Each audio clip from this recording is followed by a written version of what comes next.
শুরু করতে চলেছে, তখন আপনাদের সকলকে তো মন দিয়ে শুনতেই হবে, আর তার সাথে তালে তালে নাচতে হবে।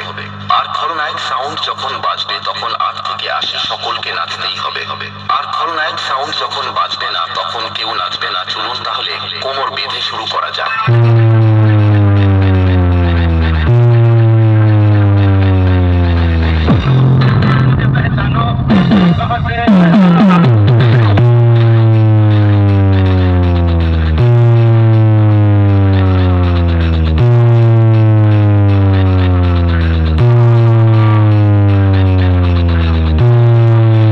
খলনায়ক সাউন্ড প্রেজেন্ট মানবপুরকে